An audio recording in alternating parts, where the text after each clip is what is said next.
We now start with our first panel discussion session of the day on the topic of digitization in NBFC, lowering the costs and providing a better customer experience. And before I call on the esteemed panel members, I would like to tell you that the panel session will be approximately 45 to 50 minutes. And as I said, after the session is over, provided the panel moderator and the panel members are willing to take the questions, which I'm sure they will, please do ask your questions. You'll be provided the mics and you have to introduce yourself and your company and direct the questions to the respective panel members, because we want the sessions to be as much interactive with the audience as possible. So now, ladies and gentlemen, please help me welcome our honorable panel members joining us in the sequence. Please help us welcome our first panel member, Mr. Nikhil Bandi, Chief Technology, Digital and Operations Officer from APAC Region Financial Services, APAC Financial Services. A big round of applause to Mr. Nikhil Bandi. Nikhilji, welcome to the stage. Please have your seat. Joining next, we have Mr. Gautam Murkunde, Director from VoloFin Services. A big round of applause to Gautam. Gautamji, welcome to the stage. Have your seat. Joining next, we have Mr. Suraj Shetty, Head of Customer Experience and Learning Development from Ring. A big round of applause to Suraj. Suraj, welcome to the stage. Please have your seat. Joining next, Mr. Pankaj Goel, Managing Director and Founder of CapitalSetu. Pankaj, welcome to the stage. And please have your seat, sir. Joining next in this panel, ladies and gentlemen, Mr. Sandeep Ranjan, Chief Digital Officer from Shriram Housing Finance. A big round of applause to Sandeepji. Sandeepji, please, stage is all yours. Please have your seat. Joining next, Ms. Shafina Akbar, Head of Credit Administration and Secured Lending Operations from Aditya Birla Finance. A big round of applause to Shafina ji. Welcome to the stage, madam. Please have your seat. And now I would like to call on the honorable panel moderator for this wonderful packed panel, Ms. Mandakini Kumari, Executive Director from Apollo Global Management. A big round of applause to Mandakini ji. Welcome to the stage, ma'am. Kindly have your seat.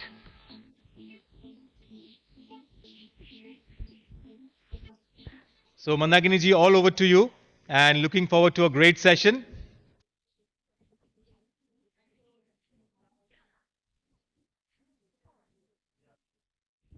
Hello. Is it test? Okay. Thank you. First of all, good morning, everyone, and seeing a full house team. It's really amazing to see you all. I'm Mandakini, moderator of this discussion, digitalization in NBFC, better user experience and low cost. So I have a 2-decade experience in technology, which includes different technology like mobile app, web app, AI, ML, RAG, data science, data engineering, and much more. Before first 15 years, I have involved in different verticals like healthcare, dating site, matrimonial sites, supply chain, and more. Past 10 years, I am involved in financial services like BFSI, NBFC, and Alternative Investment Fund. With this, I will request all the panel members, amazing panel members, to first introduce themselves and then pick up questions one after other. So first questions will go with, just give me a while.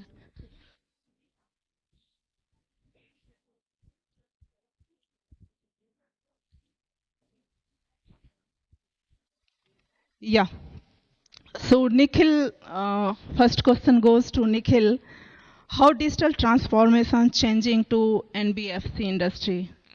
First, introduce yourself and then requested you to pick up this answer. Sure. Thank you, Mandakini. Good morning, everyone. I'm Nikhil Bandi. I manage technology business operations for APAC Financial Services, focused towards secured lending in micro enterprises, which is like present in tier 2, tier 3, tier 4 cities, which is like the Bharat side of India. Uh, when I see a question which says how digital transformation has impacted NBFCs, uh, I just would like to take all of us to a place, say, called Erode in Tamil Nadu, which many of us may not have heard the name. If I think 20 years back, and even way back, say 40 years back, there were NBFCs. 20 years back, there were NBFCs. There were sporadic money lenders available all across. Fast forward a little bit, we got many microfinance companies, which made it a little structured, where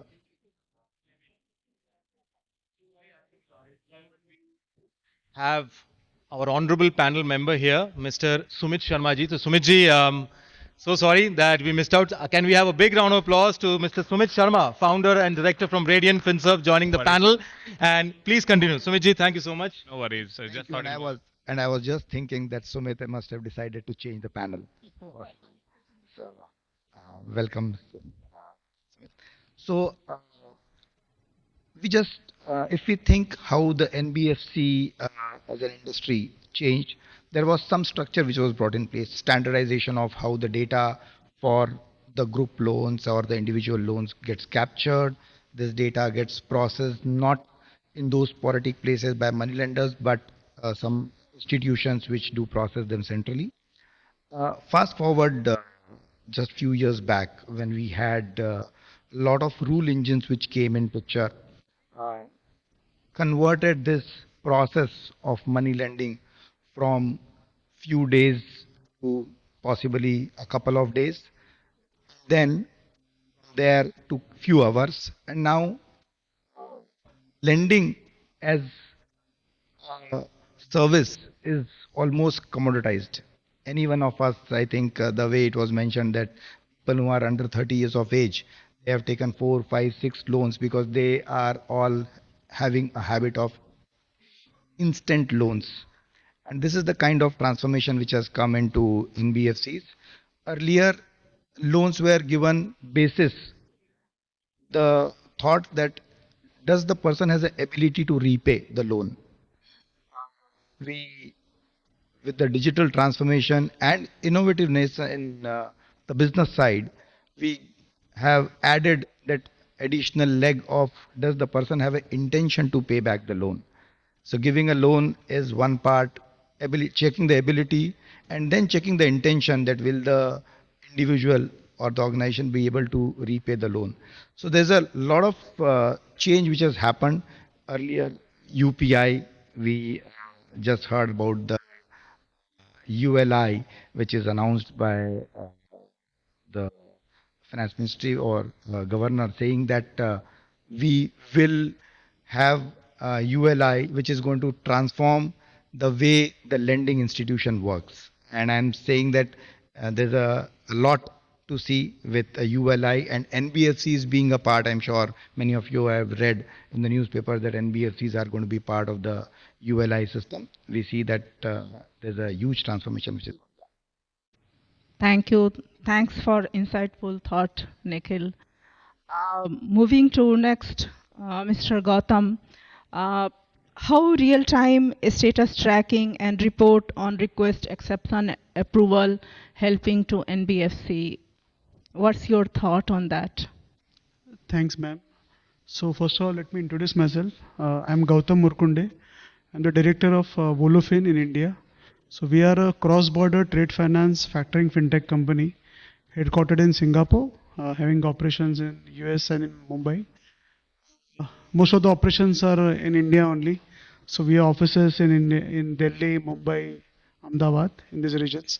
So what we do is we do receivable financing. An exporter from India in a buyer in overseas market, we do the financing of the receivables which are on open account. So the interesting part is I have been through this particular vertical, trade finance, which is factoring, then supply chain finance, and also credit insurance. credit insurance, political issue. In my span of 25 years, I have touched upon these particular lines of business. But the journey has changed a lot. Okay, the way we used to underwrite the customers and onboard the customers, it has changed drastically. Almost in the last, I think almost 10 years, it has changed, and the decision making has improved in a better way. We just heard from Jokata team how it has changed and how underwriting is supporting the business for better turnaround time.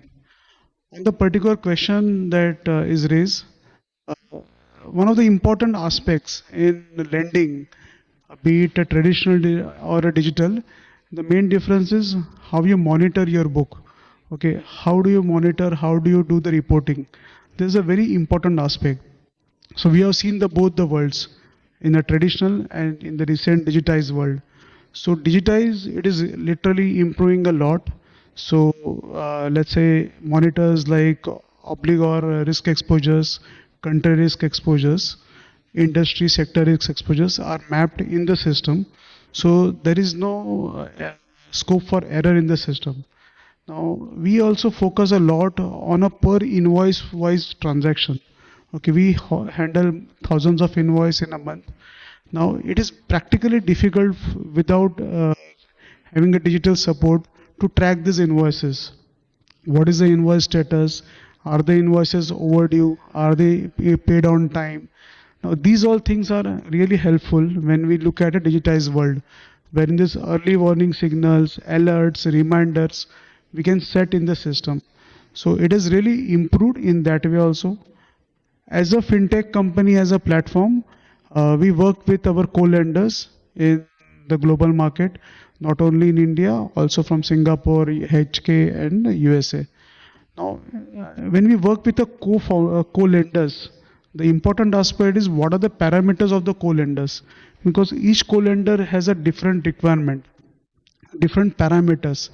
Now, it would have been very difficult and unimaginable, I think 10 years back, to map these parameters in the system. So today we are able to map these parameters in the system, and we are able to identify the deals which are required for this co-lenders and able to have a quick turnaround. So we know that this particular lender has appetite on a large buyer, say $20 million, and these are the 1, 2, 3, 4 parameter. There is a vintage of the supplier, vintage of the buyer, relationship of the supplier with the buyer.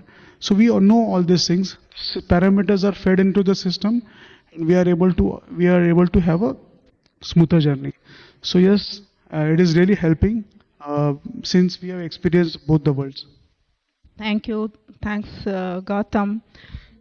So we have discussed 2 points, how digital transformation is changing NBFC, and of course digital transformation is a part of like tracking real-time information and all.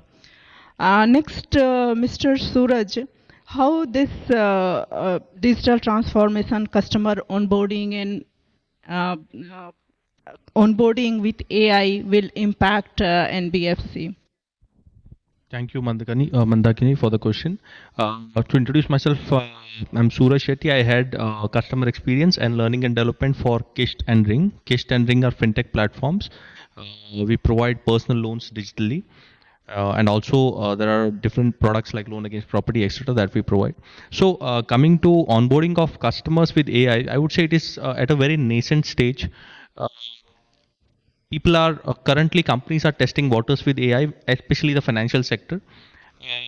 And the only thing that's going on right now are pilots with AI. And pilots are happening on 2 major areas. One is onboarding, and second is customer service. And I see the 2 things that we are doing, focusing on customer onboarding when it comes to using AI are one is we are looking at doing a pilot for an AI chatbot powered by Gen AI, wherein the chatbot can be provided on social media channels and on WhatsApp for customer onboarding, since most of the onboarding happens through digital channels like social media, wherein personal loans are advertised and customers click on the same and they download the app and then they go for application. That is one use case that we are testing. And second, I would say is a AI-powered chatbot for the field team, which is on field acquiring merchants or customers. Since the field team is spread out pan-India, and these are executives, so the attrition in field team is also very high for any company, be it field or contact center. So in such scenarios, a lot of doubts and questions come to the executive when he's meeting a customer. He would have process related issues or product related queries, and the customer would ask him something, he wouldn't be able to answer it. Also the customer would be asking him to raise a request for old product that he bought, or the customer would have a grievance which the customer wants him to help with, but the sales team guy wouldn't be able to help him out, and he would be just trying to sell the product or service that he is there for.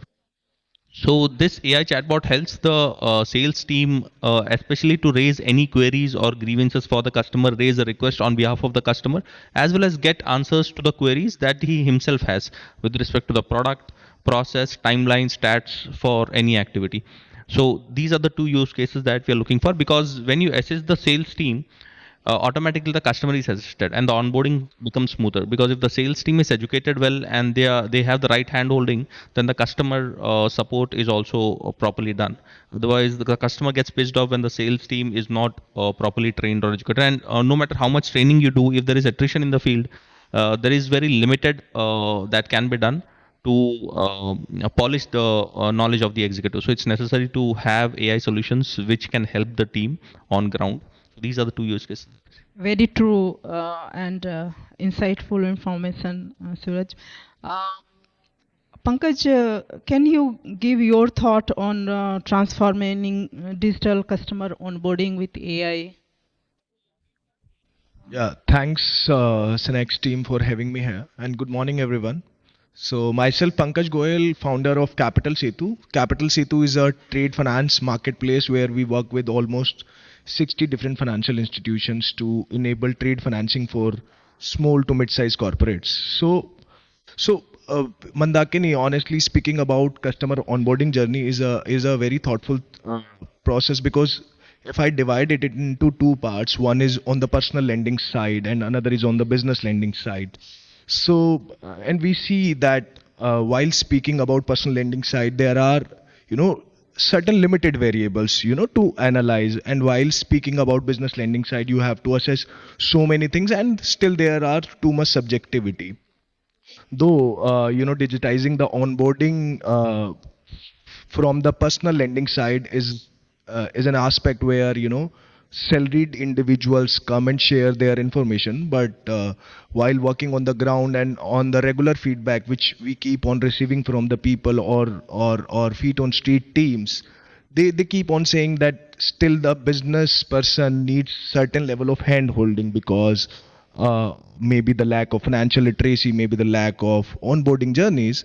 So still there is slight need of creating a smoother journey, ensuring the right time hand holding at the right time, and definitely digitization is helping the customer to get enabling them get the loan or the funds at the right point of time, improving credit journey, improving credit scoring. And with the help of digital onboarding, AI or ML algorithms are helping the NBFCs to understand the customer behavior in a much better manner, because that AI is giving that predictability that how customer would be behaving, what he is actually looking for, and what he wish, because everybody want the resolution in a limited time frame, while so many NBFCs and fintech companies serving to the same set of customers.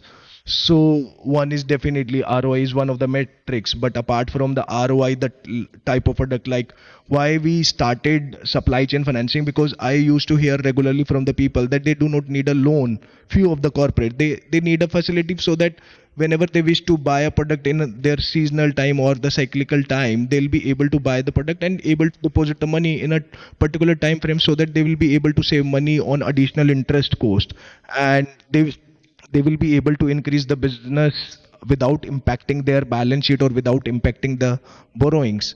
So rather than just digitizing the thing, we need to understand the customer feedback and implementing the thing in a digital manner, so that customer would be the biggest beneficiary into this. Yeah. Thank you. Thanks, Pankaj and Suraj, for giving the overview how AI helping on digital onboarding.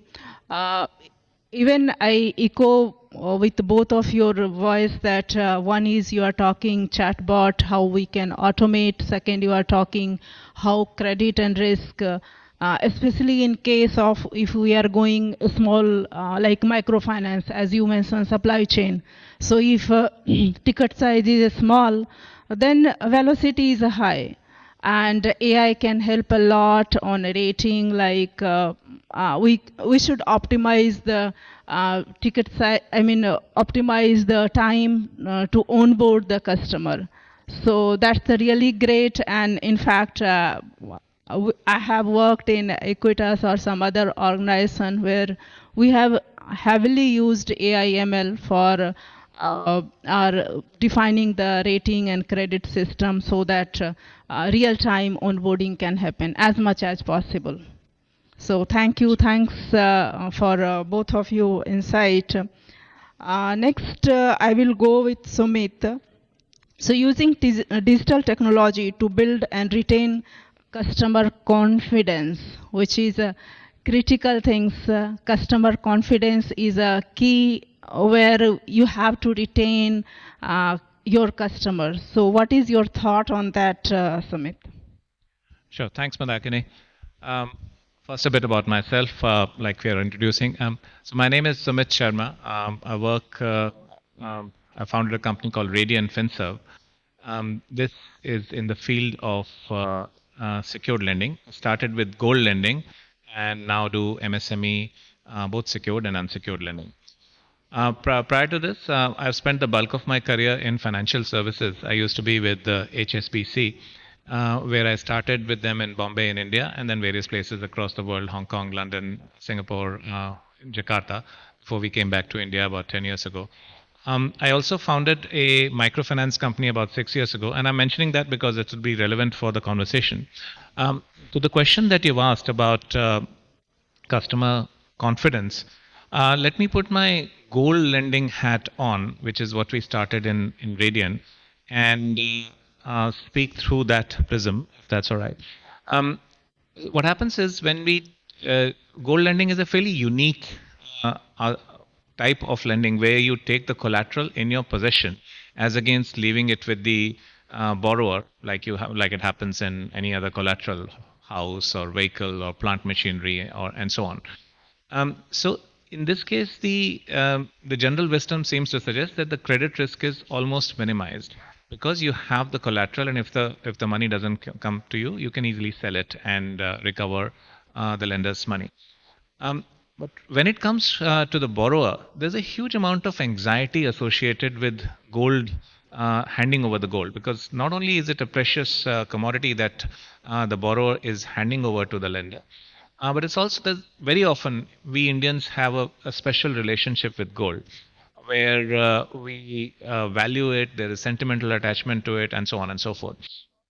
So, coming to the question that you're asked about how we build the customer confidence through technology, I think if we can provide real-time information on what is happening to the gold, so there are innovations around giving exactly this information as to how the gold is moving, keeping tabs on the movement of the gold, providing that information to the customer. For instance, when we are opening the pouch, which is otherwise sealed, let's say for an audit or a check, the customer gets that information. When it's moving from the wall, from the house or the branch to a vault, that information is provided, and that adds quite significantly to the customer confidence, which is the question. There is a lot of work which has already been done in this regard, and more is happening. I mean, for instance, we are currently working on a secure box, as we've called it, which provides real-time alerts to both the company as well as the customer with the information around what is happening to them. So really, those are the sorts of things where advancement in technology actually helps. One other thing I'd like to say very quickly, if I may, that technology by definition is affecting pretty much everything that we do in every industry, and it's the extent of the change that it brings or the innovation that comes through, which makes it relevant from a customer experience perspective. What I've found in India, technology continues to help, but it's not yet at a stage where it replaces the interaction that humans typically have. And that, I think, is the next frontier. So there's a lot of discussion that has happened around assessing the creditworthiness or selecting the customer. And I think that's where a lot of work which is that's currently happening, and the accuracy and the dependency on that information will only go towards aiding the confidence that the customer has in the process. So that's what I would say. Thank you. Thanks, Sumit. Very important, especially when we talk about secure loan, and that's quite critical for the NBFC also, because keeping that asset safely is a key point. We have to think 10 times how, what, and it's a big thing for both end, either NBFC or consumer end. So that's a very true and enlightful information. Moving to next, Shafina, I will request you to give insight thought on how you think improving the customer journey using digital data and analytics. Sure. Thanks, Mandakini. Is this audible? Thanks. Hi, I'm Shafina Akbar. I head the secured lending operations at Aditya Birla Finance, which is the lending arm of Aditya Birla Capital. Yes, we are a conventional NBFC with a 1 lakh crore AUM, aspiring to go 2 lakhs in the next couple of years. We have always been into traditional lending. So that's the way we have started. It's been 12 plus years now. For us, it was a little difficult to change the game, get onto the digitization mode. But now, I believe in the last 2 years, thanks to COVID, the consumer mentality is, I need that convenience. So whether it's shopping, whether it's grocery, whether it's apparels, whether it's loans, give it to me in the confines of my mobile. So that's where the entire industry, not just NBFCs, even banks, even all possible industries are making that shift. We have recently launched our ABCD app. If some of us could download and have a look, you can do everything in the confines of your phone. Whether it's borrowing, whether it's investing, whether it's insuring yourself, everything can be done on one single app. Coming to NBFCs, yes, I spoke that I'm on the secured side of it, especially on the properties. Very difficult to go ahead and lend in a market where I'm not able to see the property papers, right? So as Sumit rightly mentioned, the security has to be secure. At the same time, I should be confident that the security is available with me, because that's my records. So making that shift will take slightly longer on the secured side, especially on the real estate. But on the unsecured side, I think we have advanced really well. NBFCs conventionally has been, catering to those segments which are underserved or unserved totally in the financial sector. So in today's age and times, we are going ahead, onboarding journey, servicing, everything is available online. Most of the NBFCs, if you go ahead and see, of course, the credit modeling, the scorecard-based decision making have helped us big time. Even on the servicing side, gone are the days when you have to walk into a bank branch or an NBFC branch to repay your loan or to call for your statement, or for that matter, see what's the interest you're paying month on month. Everything end-to-end happens online. So in this age and time, AI, ML definitely helps us go about knowing or expecting how the customer is going to behave next. I'm able to somewhere assess month on month, quarter on quarter, that this is the amount I'm expecting from these customers. Profiling of the customers, the tracking of the customers is completely taken care of. There are excellent monitoring tools available. Some of us would have attended GFF last week. I think it was a tech mela. We were having a chat pre the panel discussion as well. It was a tech mela, actually a buffet laid out for everyone in finance, what all is available in the market, and how you can go ahead and adopt for your respective entities. Not everything is going to be implementable at every organization, but a huge buffet where you can pick and choose what you can plug and play. So yes, loads of options, and we are lucky to be in this age and times to be catering to these. Thanks, Mandak. Thanks, Safina. It's really, in fact, to add on that, we have a lot of plug and play or take it starting from KYC to PIPs to, I mean, anything. And now in the digitalization, we have a lot of even AI, ML, either OpenAI to IBM, Borsonx to Google, Vertex. So many things we have just plug and play. I mean, buffet, you can call it. As a layman, it's a buffet. And it's just, we should know what plug where. So that's what we have to learn. We don't need to reinvent or rebuild anything from scratch. So that's a really good point you called out, Safina, and thank you. Moving next to the Sandeep, how you think digital transformation is changing NBFC industry, Sandeep? Hi, good morning and thank you. I'm Sandeep Ranjan. I'm the Chief Digital Officer at Shriram Housing Finance. I've been in the NBFC and finance industry for more than 20 years now. I've seen the industry evolve quite significantly, right? As somebody was mentioning, Nikhil was mentioning that if you go to Erode 15 years back, you wouldn't have seen so much of acceptability to digital, which we have today.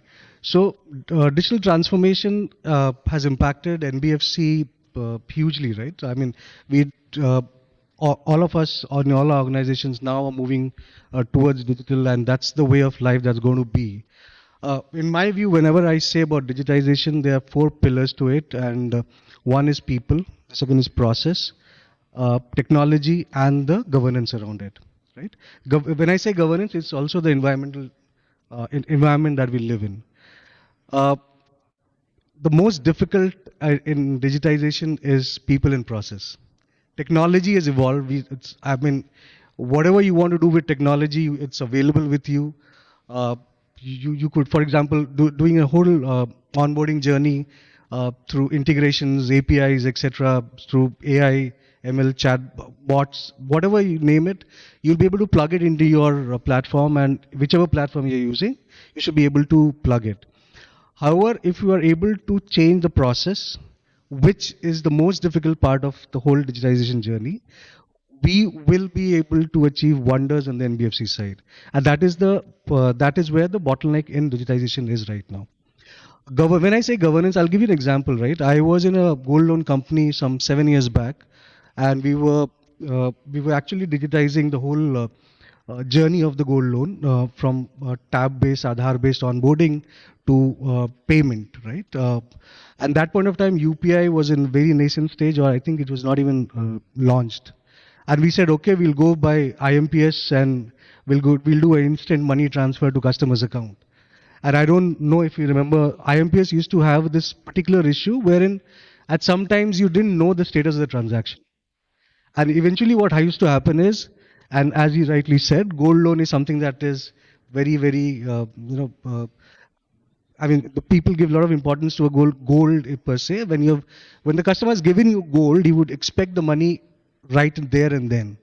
And we have instances wherein for 24 hours, we didn't know the status of the transaction because the bank hasn't rejected it back and the money hasn't been credited. Now we've got UPI, the NEFT is also almost real time now. So the environment has evolved, and it's evolved quite a bit for us to now offer more digitized services to our customers. And similarly on the Aadhaar KYC side, a lot of things have evolved now, and which is how all NBFCs are able to now get the benefits of their digitization. For example, our company, when I joined 3 years back, there was all physical onboarding. Today we are at 95% digital onboarding. Essentially, there's people and the willpower from the senior management. If it's there, the digitization will happen. There's no second thought on it. Very true, Sandeep. In fact, most of this room will echo on that. In fact, I am code development background, and as a tech team, we say that okay, we have developed its go live from my end, but from leadership, it's not go live unless consumer started or team has started using it. So pain more goes like, okay, people not still start interested to move from Excel or paper to the digital mobile or web app. So it's really hard to push, say that, okay, hey, if you continue like this, we can't grow after certain level. So that is very true, and I feel at least as a leadership, we have to push 30%, 40% on process and people, and 60% because tech team has to do their job, but 40% pushing and onboarding that process in the day-to-day activity. So that's the really important thing for NBFC digitalization and improving the customer experience. Because at the end, if we think today, no one goes bank and withdraw the money. Everyone use ATM, and now it's Google Pay, UPI. So we have to think on digitalization if we have to grow. On that, I will again go back to Nikhil and question on how, Nikhil, you are leveraging AI ML for realization, risk modeling, pricing, and underwriting. Sure. Uh, so, Mandakini, this is one question where different lenders with different ticket sizes, different demography will have different answers. And I think that's most contextual to their business.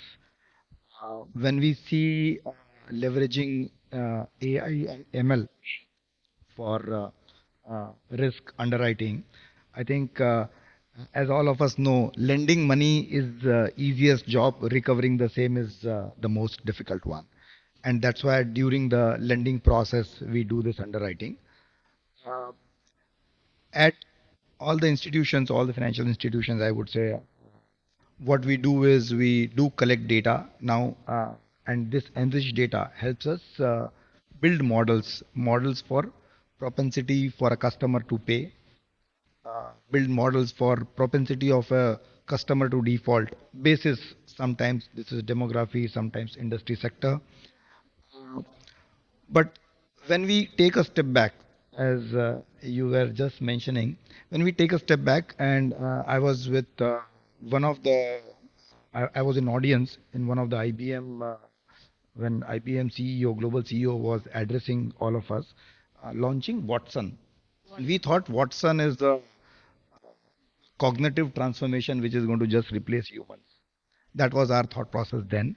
And we said, okay, it may be 5, 7, 8 years later this will happen. But what we realized is human cognitive power is much, much more than any of the AI models which we create.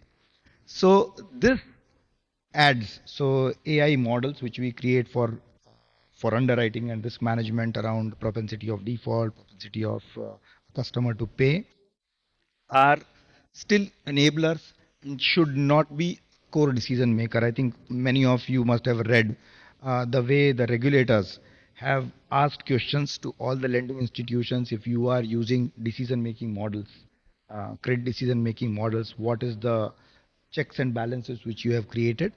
Because regulators are also mindful that, and they are helping this industry, lending industry, saying that don't go wrong, because if you go wrong, obviously your institution will suffer, but the ecosystem will suffer, and the belief in the models is going to suffer. So I see that the refinement has happened. Refinement has happened very well. However, there is still a long way to go, and there is a check and balance. We need to see all the, I would say, pre-reads from regulators which come around decision making based on AI models seriously, and then take overall decisions. Thank you, Nikhil. In fact, when you called out Watson X, key thing while using any AI/ML, governance is the first thing, which includes visibility of data, what we are giving to the any platform, either OpenAI or Watson X or Vertex, what we are giving, how they are consuming our data, how they are reusing data. So governance is the key thing any financial sector wish to see their compliance, legal, regulatory, and they wish to keep tab on that. That's the one reason we are going a little slow because we have to be controlled and monitored. So very key point and very important information on the AI/ML revolution. Going to Gautam, again, what's your thought on customer journey using digital data and analytics, Gautam? So the customer journey starts from the day the first call is made to the customer. So the things have changed drastically. If you see the in the earlier days, we didn't know about the customer. So call was a very cold call, no industry information, no customer background. Now the customer expects that you know everything about me. Okay, so that's the first task. So we are in cross-border trade finance. So basically, so we are using AI information. Okay, we have tied up with some APIs. Wherein before I make the first call, I know where my exporter is exporting to, which are the geographies, who are his buyers, what is the underlying HSN code, and at what price is exporting to. So a lot of this information is available. Plus we also have information on the exporter, whether are there any legal cases on the exporter.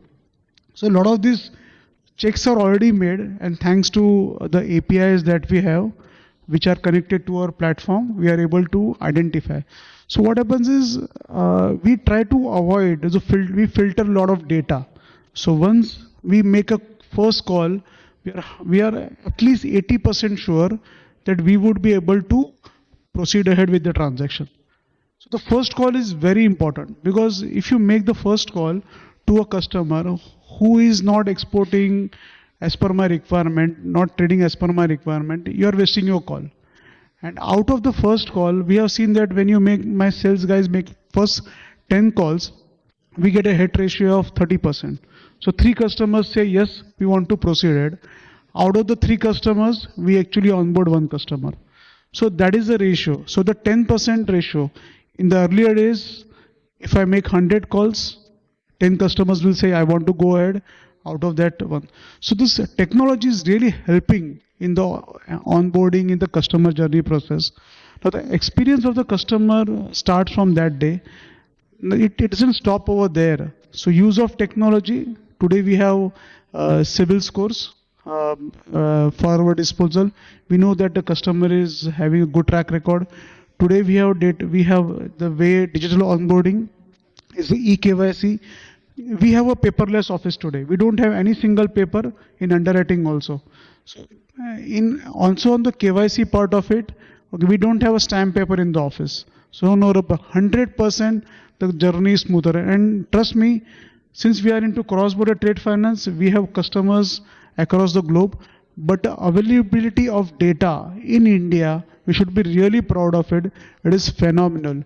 If I am trying to onboard a customer outside India, be it in developed markets like USA, we don't get 10% of the data which is available in the Indian market. So really the journey has smoothened for all of us in cross-border trade finance. I think the similar journey has been experienced in retail also, which I think people are echoing here. Thank you. Thanks, Gautam. So next, Suraj, what's your thought on digital transformation changing NBFC India? Yeah. So Mandakini, I would say that digital transformation mainly started after COVID.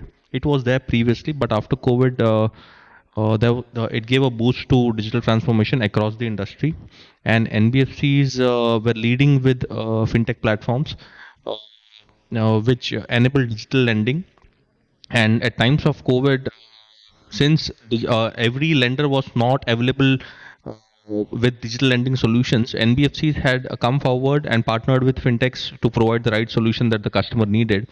And I see with digital lending, while the growth has been phenomenal, a lot of things have become structured now, which were not in the past. Number one was compliance. So compliance requirements have increased a lot in the financial services industry, especially for NBFCs also. Previously, banks were the focus of compliance, regulatory compliance, but now even the NBFCs and other financial services based organizations are being regulated by the RBI, and they have been regularly being audited, and also a lot of notifications have come up in the past, which have helped structure the industry. And the serious players have remained in the industry, and the non-serious players are seeing being exiting from the industry. That is one balancing that has happened with increase in compliance. Second, I would say increase in fraud risk management has been there with increasing compliance. Now, again, compliance is bringing this to us. Recently, there was a notification from the RBI with respect to reporting of frauds as well, which has led the organizations to rethink how they are categorizing fraud, what are the fraud mitigation techniques that the organization has, and what kind of talent has to be brought in for fraud mitigation, and what kind of resources have to be brought in, and tools have to be brought in. Otherwise, previously organizations were not very much serious about fraud mitigation. They were focused on growth. But I think fraud mitigation is the top priority right now. Second, I would say is collections. Collections was also not structured for the financial services industry, and a lot of things happened on field and not very much on record, whereas now it's a lot digital in nature. A lot of digital collection agencies have sprung up across the country, and companies are preferring to go digital, to go towards digital collections. And once if digital collection fails, then they go towards field. But for both digital and non-digital, due to compliance requirements, I think a lot of structure has taken place, and the kind of collection behavior that the teams had previously 2 years back compared to what we have now is has a lot of difference in it. So I would say previously even banks or other financial institutions, the kind of behavior that collections teams had toward the customer was a bit rude. So whenever someone says collections, you start remembering a rude guy speaking to you. But now it has somehow merged with customer service. Even the collection team, when they speak to customer, they are very polite, and they are aware about what are the regulations or what are the customer protection laws that are present in the country, which was previously not there. And finally, I would say grievance management has taken center stage, wherein both from the regulatory end and also both from the customers end, customers are being more educated now with respect to how a grievance can be escalated. And this has led the companies to be more serious about grievance management. So the ratio of complaints to the number of customers that the company has come down drastically in the last 2 years because of the seriousness towards fraud, collections, and compliance. I think this is what digital transformation has helped the industry in achieving. Thank you. In fact, at least we can backtrace. So previously it was difficult to backtrace where, what, and at least we can see flaw, gap, identify, go time tracking and see where is, can find what's going wrong. So thank you. Thanks for giving insight on this. And on that, just I would like to get input from Sandeep on the same topic, how digital transformation changing NBFC. Sandeep. I've already shared earlier, Mandakini, on the same topic, but just to add, there were three watershed movements in the industry, in the NBFC industry. One was demonetization, where payments part of the industry got digitized. The second was GST, where a lot of data started coming in from the GST sites, which helped NBFCs do all those underwritings, checkings, etc. And obviously third is COVID, where every aspect of the process, functions, etc. got digitized because that was a need of the hour. So I think these are three watershed movements that has helped the industry grow from a non-digital physical to digital. And how you think AI is onboarding via AI is impacting to your organization and how it's helpful? Yeah, so onboarding customers for a home loan through AI is very difficult, and especially when we work in affordable housing segment, which is in the tier 3, tier 4 cities, it's very difficult. What help, or it is obviously AI will help and is helping us in not on the onboarding side of it, but on the servicing side of it for sure, because we have a lot of voice bots, etc., going out to the customers for welcome calling or collection calling, etc. However, we are checking and working with multiple partners for doing some kind of onboarding journey uh, for example, a WhatsApp bot or a chat bot, etc., to get the customers onboarded, but still in a very, very nascent stage. Today, it be a very, very insignificant part of my whole process. Thank you. Thanks, Sandeep. Safina, what's your thought on transforming digital customer onboarding with AI? Mandakini, as in all of us have spoken enough and more around AI, ML, transformation of the NBFC sector as such. To answer that, whether we have transformed, the answer is yes. Have we evolved from where we were? Definitely, it's a yes. But if I have to say, is there more scope? The answer is yes. We have reached barely a 35 to 40% of what the entire scope lies ahead of us. That is one. And most important, I think, rightly pointed out by Suraj, now it's the regulator watching it very strictly. So all of us would have seen in the last 1 year, every second month there's a circular from RBI specific to NBFCs. Why is that? Because yes, the tech tools are available. How to use them, how to govern them is something which is left to us humans. So that's one aspect which, keeping the customer at the focal point, we all have to be mindful of. Thank you. Thanks for quick and crisp answers, Safina. Sumit, how real-time status tracking, reporting on request, exception, approval works for you, and how as a customer I can feel that, because you are, as you mentioned, you are in secure lending and gold. So how you use that? So I think Gautam had mentioned earlier that when it comes to calculations, none of us really questions what is coming through as information. So if I have an OD account or if I have interest to pay, normally the calculation comes from the bank or the NBFC. And most of us don't give it a second thought because the confidence is there in the calculation. Something as basic as that, and it's been going on for some time.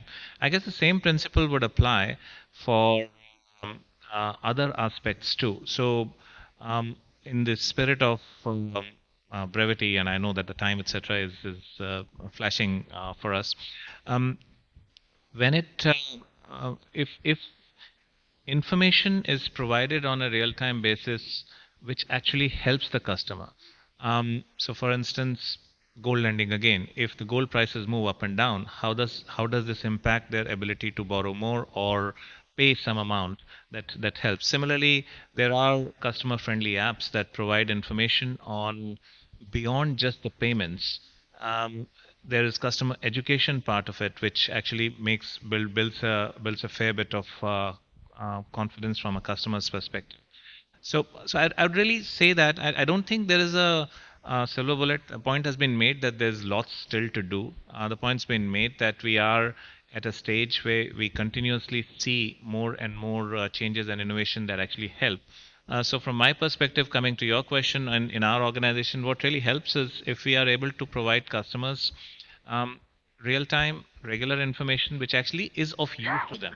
I mean, there's plethora of information that we can provide, but from we deal with largely.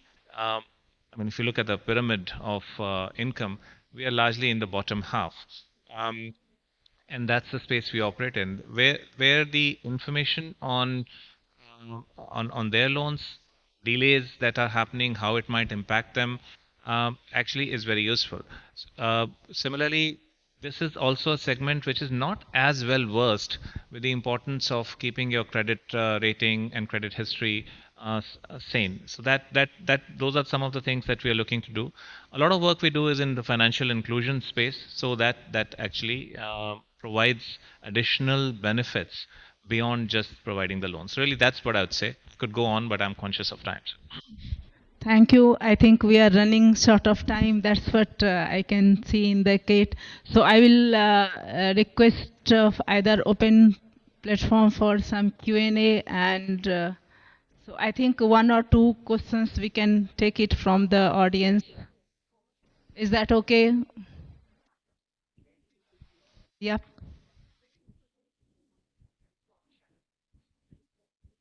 So, yes, if you take the Before we start for any questions and answers, a big round of applause, ladies and gentlemen, to this wonderful panel here, the first panel of the day, and I think wonderfully moderated by Mandakini ji, and thank you to all the esteemed panel members here. And I think, Mandakini ji, with the interest of the time, we can take two quick questions from the audience. Sure. Yeah. So we have the mics ready, so I request, please raise your hand. Keep it raised till the time you don't get the mic, and we will give the mic to you. Anybody, we want to apologize in advance. Anybody who does not get the mic in this chance, you will definitely get it because there are 8 panels to go for both the days. So please don't feel offended. So yes, hands please. yeah, hello. Yeah, can we have a mic to the gentleman there in the front? Yeah. Yes, sir. Sir, please do introduce yourself and your company and specifically to which panel member the question is. I'm Dinesh Rana from Mudira Private Limited, and my question is the digitization that of the in the NBFC. If you right now, I don't know what scale the decision been made fully on the digitization. There's no human factor. I want to know after some time if you take the decisions mainly based on the data and the loans, the onboarding of the customer and the loan lending. So if you do that for a long time and have a lesser contact with the customers, do you think that the trust factor and the relationship, the face-to-face relationship that is been built over a period of time will be lost? So for the business, these two factors are very important. Anybody who would like to take the question? Yeah. So I'll take a quick stab at it, answering that question with your permission. Go ahead. There are organizations that are doing completely digital lending without any human interface. Typically, these are short-term, small ticket lending that happens for few months to as short as few days. And that's completely digital, no human interface at all. However, that option doesn't seem to work for various other aspects. I think the point's been made that unless you meet and evaluate, there are certain things that tend to be missing, especially in larger ticket lending. So you can do it for 5,000, 10,000, but when it comes to a few lakhs to a few crores for a property, chances are that you want a little more comfort, whichever way you define that comfort. So that's point number one. Second, you asked about whether it takes away the confidence or the trust in the system from a customer's perspective. I don't think customers would, again, I speak from my experience, customers would be too bothered one way or the other as long as their needs are being met. And I think the point was made earlier by a panel member that there's limited customer loyalty. People tend to move around. So it's more the comfort and speed and efficacy that tends to be helped by the automation and digitization.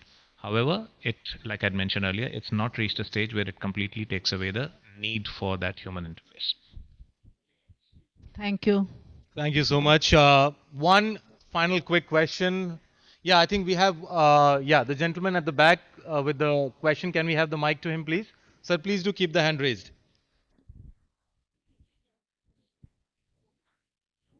So in between, you can take offline also if question not answered here. We will be here for some time. Absolutely. So we can have a chat and can be discussed if any open questions.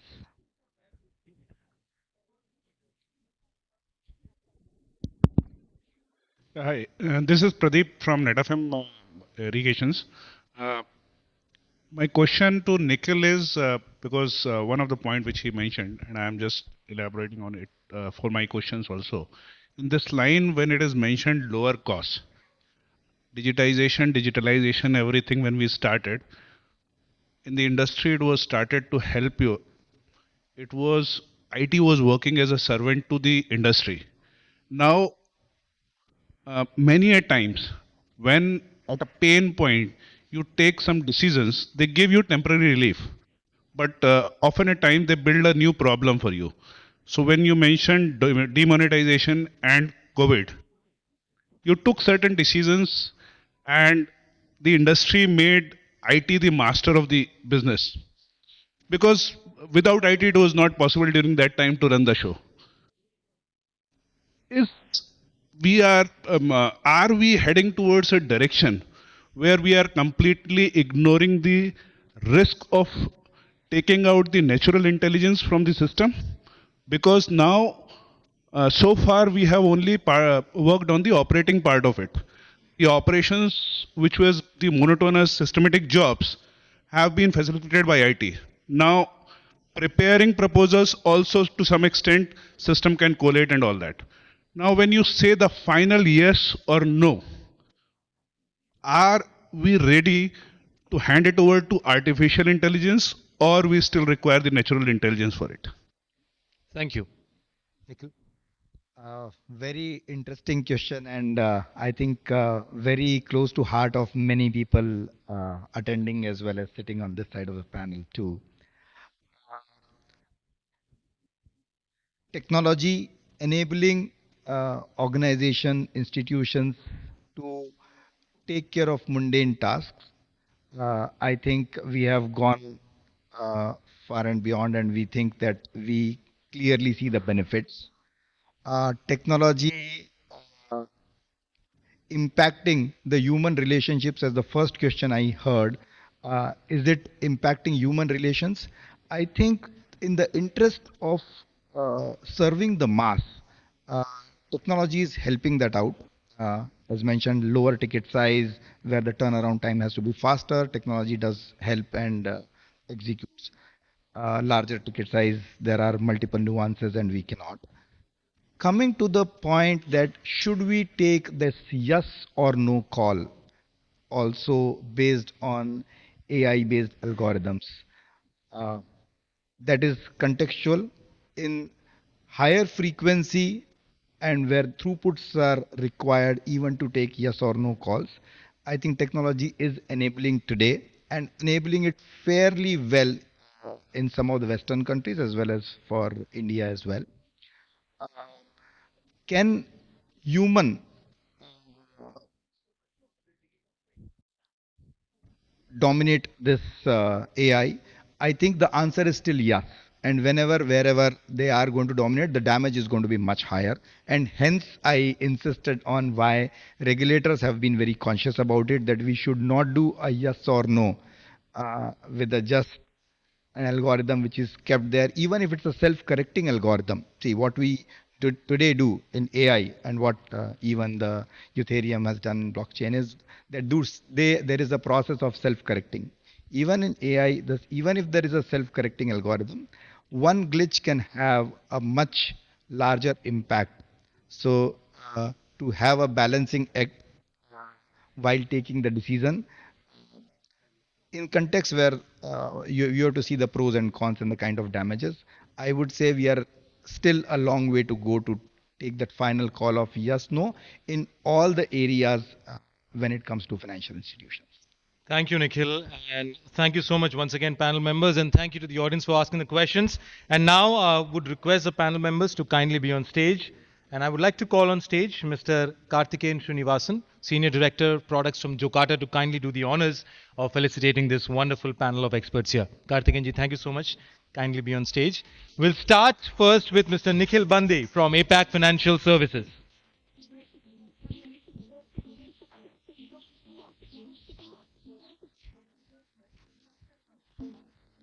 A big round of applause, ladies and gentlemen. Mr. Nikhil Bandi from APAC Financial Services for his wonderful contribution in the panel session.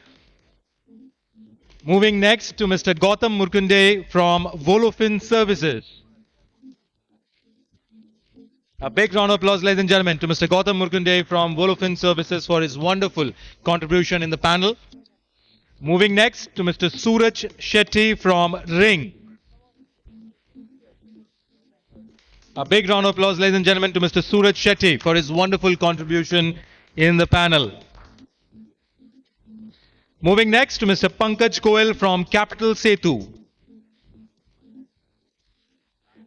A big round of applause to Mr. Pankaj Goel for his wonderful contribution in the panel session.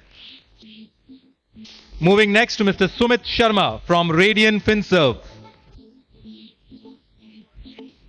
A big round of applause, ladies and gentlemen, to Mr. Sumit Sharma for his wonderful contribution in the panel session. Moving next to Mr. Sandeep Ranjan from Shriram Housing Finance.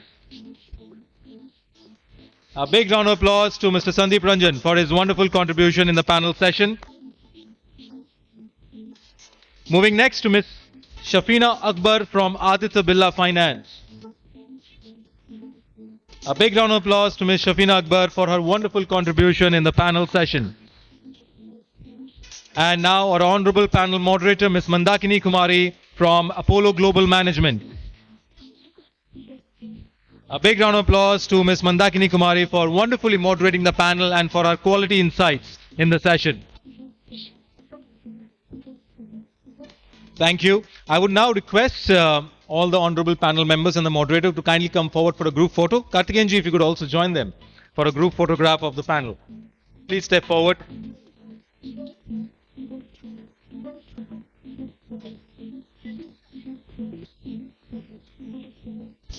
A big round of applause once again, ladies and gentlemen, for this fantastic panel here.